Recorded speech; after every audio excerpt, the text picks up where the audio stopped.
Praise the Lord. இயேசு கிறிஸ்துவின் நாமத்திலே பைபிள் இன் டெப்த் என்கிற இந்த நிகழ்ச்சிக்கு உங்களை அன்புடன் வரவேற்கிறேன்.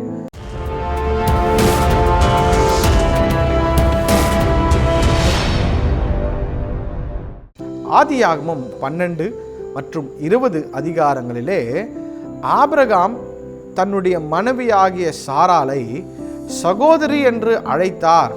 இது தவறல்லவா? அவர் பொய் சொல்லுகிறார் அல்லவா என்று சொல்லி நாம் நினைக்கக்கூடும், நினைப்பதும் உண்டு. அவர் பொய் சொன்னாரா என்று சொல்லி நாம் யோசித்தால் இல்லை, அவர் பொய் சொல்லவில்லை. இதை புரிந்து கொள்ள வேண்டும் என்று சொன்னால் அவர்களுடைய வம்ச வரலாறை நாம் புரிந்து கொள்ள வேண்டும். ஆபிரகாம் சாராள் இருவருமே ஒரே தகப்பனுக்கு பிறந்தவர்கள், ஆனால் 2 வெவ்வேறு தாய்களுக்கு பிறந்தவர்கள்.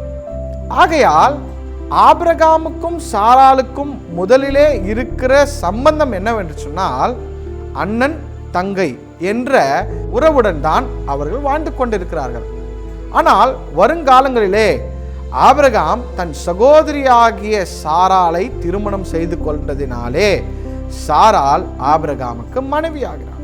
ஆனால் ஆபிரகாம் எகிப்துக்கு போகும் பொழுதும் அல்லது அபிமெலேக்கு ராஜாவுடன் அங்கே நடக்கிற அந்த 20ஆம் அதிகாரத்தில் சம்பாஷணையின் போதும் சகோதரி என்று எதற்கு சொல்லுகிறார் என்று சொன்னால், எகிப்தில் இருக்கிறவர்கள் மனைவி என்று சொன்னால் என்னை சாகடித்து உன்னை அவர்கள் எடுத்துக்கொள்வார்கள் என்று சொன்ன அச்சத்தினாலே அவர் என்ன செய்கிறார், சகோதரி என்று சொல்லி இவர் உயிரை காப்பாற்றிக் கொள்வதற்காக அப்படி சொல்லுகிறார். ஆனால் அது பொய் கிடையாது, அதுவும் உண்மைதான். ஆதியாகமம் 20ஆம் அதிகாரம் 12ஆம் வசனத்திலே பார்த்தோம் என்று சொன்னால் ஆபிரகாமே தன்னுடைய மனைவியை பற்றி சகோதரி என்று சொல்வதற்கான விளக்கத்தை அங்கே கொடுக்கிறார். அவள் என் சகோதரி என்பதும் மெய்தான். அவள் என் தகப்பனுக்கு குமாரத்தி, என் தாய்க்கு குமாரத்தி அல்ல. அவள் எனக்கு மனைவியானாள். ஆபிரகாம் எதற்கு சகோதரியை திருமணம் செய்து கொண்டார் என்று சொல்லி நாம் நினைக்கக்கூடும். அதற்கு நாம் அந்த காலத்தினுடைய கலாச்சாரத்தையும் சூழ்நிலையையும் நாம் புரிந்து கொள்ள வேண்டும். நிறைய பேருக்கு காயின் ஆபேல் அவர்களுக்கு மனைவிகள் எங்கிருந்து வந்தார்கள், சந்ததி எப்படி உற்பத்தி ஆனது என்று சொல்லி கூட ஒரு குழப்பம் இருக்கும். அக்காலத்திலே ஒரே ஒரு குடும்பம் தான் இருக்கிறது, ஜனங்கள் இல்லை அங்கே. ஆகையால் அவர்கள் என்ன செய்தார்கள் என்று சொன்னால் தன்னுடைய சகோதரிகளையே அவர்கள் திருமணம் செய்து கொண்டார்கள். எதற்கு என்று சொன்னால் அந்த வம்சம் விருத்தி அடைவதற்கும் தேவனுடைய திட்டம் பலுகி பெருகுங்கள் என்று சொன்ன நோக்கத்தை நிறைவேற்றுவதற்காகவும் அவர்கள் வேறு வழி இல்லாமல் அப்படி சகோதரிகளை திருமணம் செய்து கொண்டார்கள்.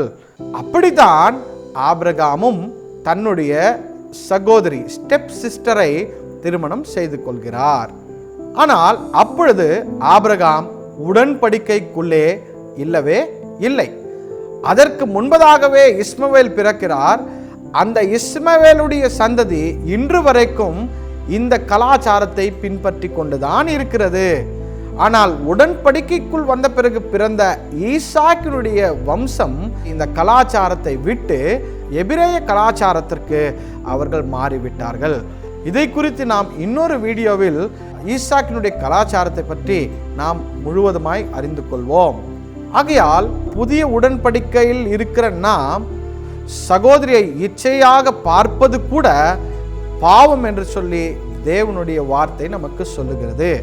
ஆகையால் ஆபிரகாம் தன்னுடைய மனைவியாகிய சாராளை சகோதரி என்று சொல்லிவிட்டார், பொய் சொல்லிவிட்டார் என்ற கண்ணோட்டத்தை நாம் மாற்றிக்கொண்டு சாராள் ஆபிரகாமுக்கு சகோதரியும் மற்றும் மனைவியும் கூட என்று புரிந்து கொள்வோம். கர்த்தர் உங்களை ஆசீர்வதிப்பாராக.